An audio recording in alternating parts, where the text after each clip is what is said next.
First இந்த இடி raid Akash Bhaskaran யார்? டான் பிக்சர்ஸோட உரிமையாளர் அப்படி தான் சொல்லப்படுது. ஆனால் அவர் வந்து ரெட் ஜெயண்ட் உதயநிதியோட வந்து கேட்டினா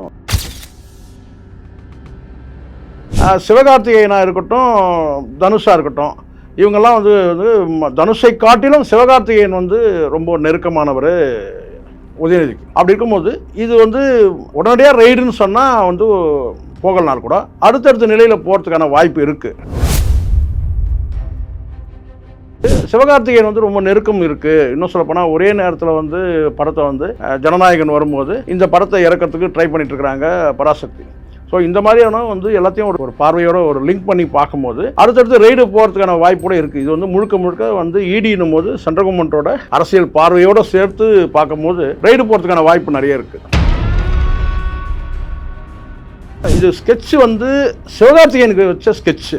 அப்போ சிவகார்த்திகேயன் மேலே மட்டுமே டச் பண்ணக்கூடாது இல்லை, நான் சொல்கிறது புரிஞ்சுங்க. இது ரெட் ஜெயண்ட் உதயநிதி. ஸோ அவரை வந்து நேரடியாக சீண்ட முடியாமல் அவர் யாருக்கு சப்போர்ட் கேட்டால் இது முழுக்க முழுக்க வந்து விஜய்க்கு வந்து எதிராக களம் இருக்கிறாங்க. ஏற்கனவே உங்களுக்கு வந்து உதயநிதி நேரடியாக ஒரு மேடையிலே பேசியிருக்கிறாரு.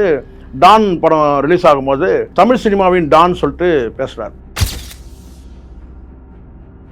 சிவகார்த்திகேயன் வந்து படம் நடிச்சு கொடுக்குறாரு, சம்பளம் வாங்குறாரு, முடிஞ்சிருச்சு. எந்த தேதியை ரிலீஸ் பண்ணுறது கேட்டால் அந்த படம் நிறுவனம் தான் முடிவு பண்ணணும். அவங்க முடிவு பண்ணுறாங்க. டான் பிக்சர்ஸ் கேட்டால் வந்து ஜனநாயகன் வரும்போது இந்த படத்தை இறக்கணும்னு சொல்லிட்டு. இது சினிமா அரசியல் முழுக்க முழுக்க. அதில் வந்து சிவகார்த்திகேயன் ரோல் கிடையாது. ஆனால் சிவகார்த்திகேயன் வந்து ஒரு நெருக்கமாக உதயநிதியோடு நெருக்கமாக இருக்கிறதுனால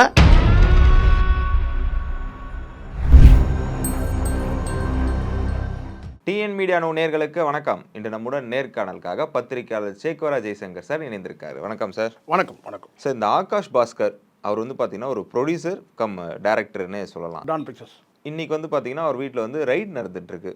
இவரோட வெயிட்டிங்கில் அடுத்தடுத்த படம் இருக்கிறது பார்த்தீங்கன்னா இந்த இட்லி கடை, STR 49, அப்புறம் இந்த பராசக்தின்னு இருக்குது. இந்த 3 படமே வந்து பெரிய ஆக்ட்ரஸோடது. அடுத்தடுத்து இவங்களோட வீட்டிலலாம் இடி ரைடு நடக்க வாய்ப்பு இருக்கா? இந்த சிம்பு, தனுஷ், சிவகார்த்திகேயன். ஃபஸ்ட்டு இந்த இடி ரைடு ஆகாஷ் பாஸ்கரன் யார்? டான் பிக்சர்ஸோட உரிமையாளர். இது வரைக்கும் அதை யாரும் டிக்ளேர் பண்ணவில்லை. திடீர்னு ஒரு சினிமா வட்டாரத்தில் யார் பெரிய நிறுவனம்னா உங்களுக்கு தெரியும். சன் பிக்சர்ஸு, ரெட் ஜெயண்ட்டு, அதுக்கப்புறம் இருக்கக்கூடிய வந்து அடுத்தடுத்த நிறுவனங்கள். அது வந்து மெட்ராஸ் டாக்கீஸாக இருக்கட்டும், அல்லது வந்து ராஜ்கமலாக இருக்கட்டும், இந்த மாதிரி அதெல்லாம் அடுத்த நிலை. பெரிய நிறுவனங்கள்னு சொன்னால் இன்றைக்கி வந்து பெரிய நிறுவனங்கள்னால் இவங்களுடைய அந்த நிறுவனங்கள் தான். சன் பிக்சர்ஸு, ரெட் ஜெயண்ட்டு அப்படி தான் இருக்குது. ஆமாம், அப்படி தான் இருக்குது.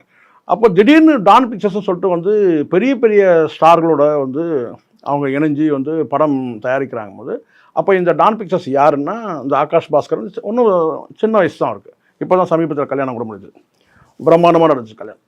ஸோ அப்போ யாருன்னா இது வந்து ரெட் ஜெயண்ட்டோட அல்லது ஒரு கிளை நிறுவனம் போல் அப்படின்னு சொல்லலாம். அப்படின்னு சொல்லிட்டு சினிமா வட்டாரத்தில் தான் வந்து பரவலாக சொல்லப்படுறாங்க. ஒரு பெரிய நிறுவனமாக பார்க்க டான் பிக்சர்ஸ்னால் ஒரு பெரிய நிறுவனமாக இன்றைக்கி வந்து ஒரு இணையாக சன் பிக்சர்ஸ் இணையாக ரெட் ஜெயண்ட்டுக்கு இணையாக பார்க்கப்படுது. அப்போ அதில் வந்து இந்த மாதிரி ஒரு ரெய்டு நடக்குதுன்னா இது ஒரு நீண்ட காலமாக ஒரு சினிமா வட்டாரத்திலே இப்படி ஒரு பேச்சு இருந்துச்சு. இப்போ ரெய்டில் என்ன கிடைக்க போகுதுன்றதெல்லாம் செகண்டு. ஆனால் பெரிய நிறுவனம் நீங்கள் இப்போ உங்களுக்கு புரிஞ்சுக்கங்களேன். இப்போ தனுஷ் பெரிய ஸ்டார், அவரோட இட்லி கடை. STR சிம்பு பெரிய ஸ்டார், அவர் வந்து 49. இப்போ தான் வந்து அதுக்கான வந்து வேலைகள்லாம் நடந்துகிட்ருக்கு. ரீசெண்டாக ஆரம்பிச்சிருக்காங்க. அதுக்கு பிறகு வந்து கேட்டால் வந்து பராசக்தி, உங்களுக்கு நல்லா தெரியும், வந்து சிவகார்த்திகேயன். ஸோ இது 3மே வந்து பெரிய ஸ்டார்கள் இன்றைக்கி சினிமா ஸ்டார்கள். இந்த 3 நிறுவனங்களும் ஒரே நேரத்தில் படத்தை வந்து ப்ரொடியூஸ் பண்ணுறாங்கன்னா அப்போ வந்து ஆகாஷ் பாஸ்கரன் யார் அப்படின்னு ஒரு கேள்வி இருக்குல்ல. ஸோ அதனால் அதனுடைய அடிப்படையில் இது பிஹைண்டு வந்து யார் அப்படின்றத பார்க்குறாங்க. இல்லை யாருக்கு பின்னாடி இவர் இருக்கிறாரு அப்படின்னு பார்த்து தான் இந்த ரெய்டு வந்து அரசியல் உள்நோக்கம் கருதி தான் இந்த ரெய்டே நடக்குது அப்படின்ற மாதிரி தான் தகவல் இருக்குது. இப்போ நீங்கள் ஒன்று கேட்குறீங்க என்னென்னா நடிகர்கள் வீட்லேயும் ரெய்டு நடக்குமான்னு சொல்லிட்டு. ஒரு அரசியல் உள்நோக்கம் நிறைந்த ஒரு உள்நோக்கம் காரணமாக ஒரு ரெய்டு நடக்கும்போது அதுக்கான வாய்ப்புகளும் இருக்குது. ஏன்னா இவங்க எல்லாருமே வந்து ஒரு கட்டத்தில் சிம்பு STR பொறுத்த வரைக்கும் எனக்கு சிம்புவை பொறுத்த வரைக்கும் சொல்ல முடியல கூட, சிவகார்த்திகேயனாக இருக்கட்டும், தனுஷாக இருக்கட்டும், இவங்கெல்லாம் வந்து தனுஷை காட்டிலும் சிவகார்த்திகேயன் வந்து ரொம்ப நெருக்கமானவர் உதயநிதிக்கு. அப்படி இருக்கும்போது இது வந்து உடனடியாக ரெய்டுன்னு சொன்னால் வந்து போகலனால் கூட அடுத்தடுத்த நிலையில் போகிறதுக்கான வாய்ப்பு இருக்குது. இதில் வந்து இவங்க எஸ்டிஆர், தனுஷ் இவங்கெல்லாம் வந்து எந்த மாதிரியான வந்து வரவு செலவு கணக்குகளை மெயின்டைன் பண்ணுறாங்கன்ற ஒரு பார்வை இருக்குது. எஸ்டிஆர்லாம் பெரும்பாலும் நீட்டாக தான் இருக்கும். தனுஷ் எப்படின்னு சொல்ல முடியாது, சிவகார்த்திகேயன் எப்படின்னு சொல்ல முடியாது. ஆனால் வந்து சிம்புவை பொறுத்த வரைக்கும் கேட்டால் இந்த மாதிரியான சர்ச்சைகள் அவர்கிட்ட வராத அளவுக்கு அவர் பார்த்துருக்காரு. ஏதோ நான் ஆதரவாக பேசணுன்றதுக்காக சொல்லலை. இந்த கணக்கு வழக்குகளில் வந்து கேட்டால் இது வரைக்கும் அந்த மாதிரி சிக்கல்லாம் அவருக்கு வந்தது கிடையாது. பட்டு தனுஷ்கும் கிடையாது தான் இந்த மாதிரி சிக்கல் இருக்கணும். ஆனால் இப்போ வந்து சமீபத்தில் உங்களுக்கு தெரியும்ல, அவர் வந்து ரஜினிகாந்த் அவருடைய குடும்பத்திலேருந்து விலகி வந்த பிறகு அவருக்கு பெரிய பின்புலம் இருக்கிற மாதிரி இல்லை. ரஜினிகாந்த் தான் வந்து தனுஷுக்கு வந்து பார்த்திங்கன்னா வந்து பெரிய சப்போர்ட்டு அப்படின்ற மாதிரி பார்வை இருந்தது.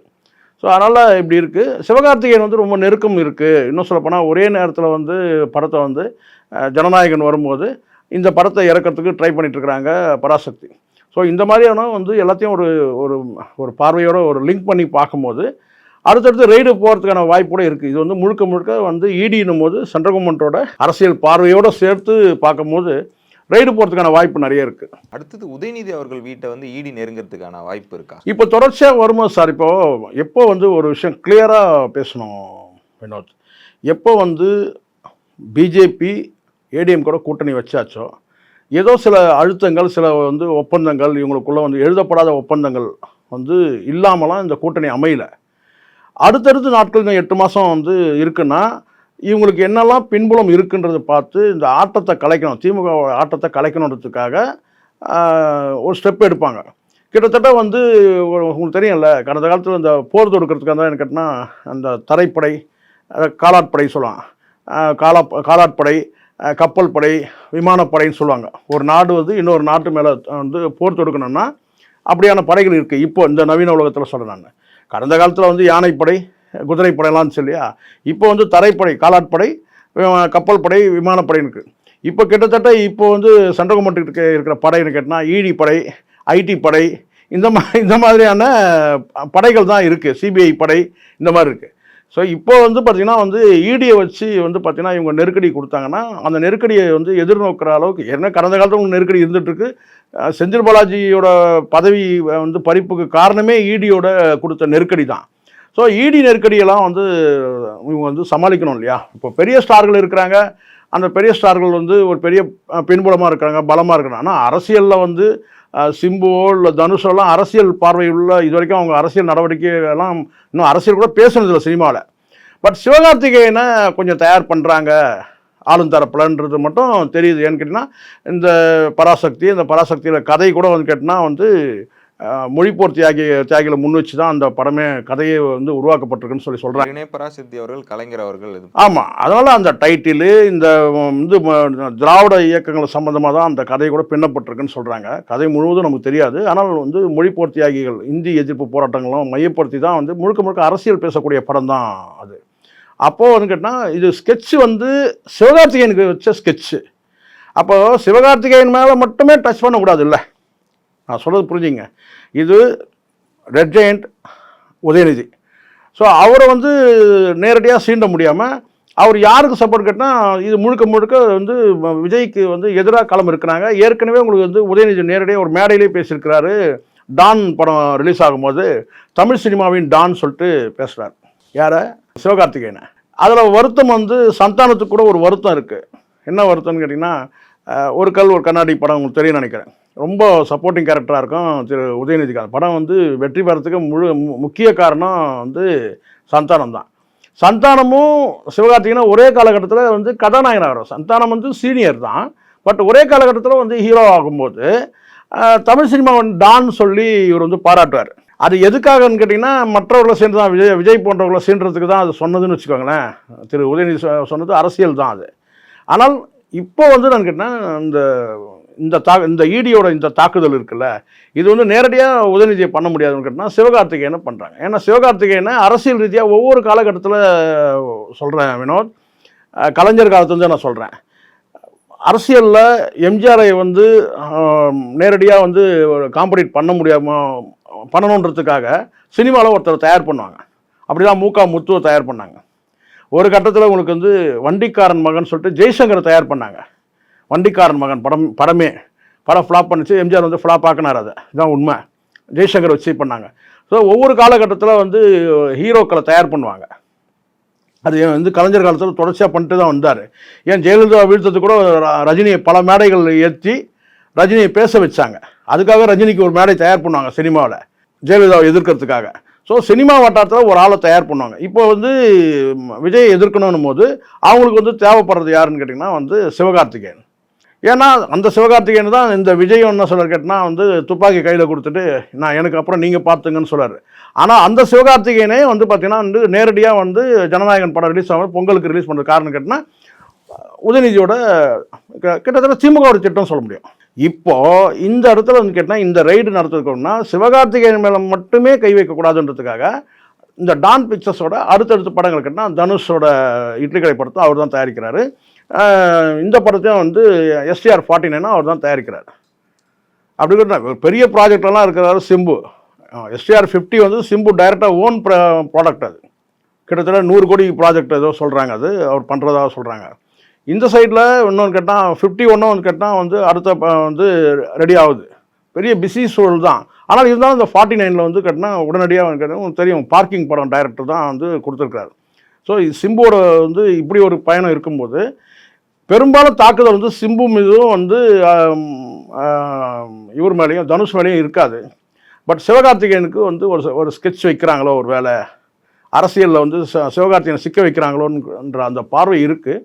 என்ன நடக்குதுன்னு பார்க்கலாம். இல்லை சார், இப்போ இந்த வெளிப்படையாக அந்த பார்வை தெரியும் போது இந்த 3 பெரிய ஹீரோக்களுமே படத்துலேருந்து வெளியில் வந்துருவாங்களா? அடுத்து படம் ரிலீஸ் ஆகுமா? படம் ரிலீஸ் ஆகிடும் சார். படம் ரிலீஸ் ஆகாமல் இருக்குது. ஆனால் இந்த தடைகள் இருக்கும் நிச்சயமாக. இந்த இடி ரைட்லாம் நமக்கு கேட்டால் வந்து ஃபினான்ஷியலாக வந்து அவங்கள ஒடுக்கிறது தானே. இந்த டான் பிக்சர்ஸ் இந்த இவர் இருக்கிறார், இந்த ஆகாஷ் பாஸ்கரனே வந்து அவருடைய பின்புலங்கள் இது வந்து அவருடைய ப்ராப்பர்ட்டி சில இதெல்லாம் இந்த கணக்கு வழக்குகள்லாம் இது பண்ணும்போது கொஞ்சம் டிஸ்டர்ப் ஆகும்ல. படங்கள் ரிலீஸ் ஆகிறதுக்கு டிஸ்டர்ப் ஆகலாம் கண்டிப்பாக. இன்னும் படங்கள் ஃபினிஷ் ஆகலை, அதுதான் ரொம்ப ரொம்ப முக்கியம். இப்போது என்ன ஒரு 20% கூட 30% தான் வந்து இந்த படமே ரெடியாக இருக்கும் ஓவரால். நான் சொல்கிறது STR 49 80% 90% வரைக்கும் இட்லி கடை ரெடி ஆகிடுச்சுன்னு தான் சொல்கிறாங்க. 90% எல்லாம் முடிஞ்சிடுச்சு அப்படின்னு தான் சொல்கிறாங்க. படமே முடிஞ்சிடுச்சுன்னு கூட சொல்கிறாங்க, சரிங்களா.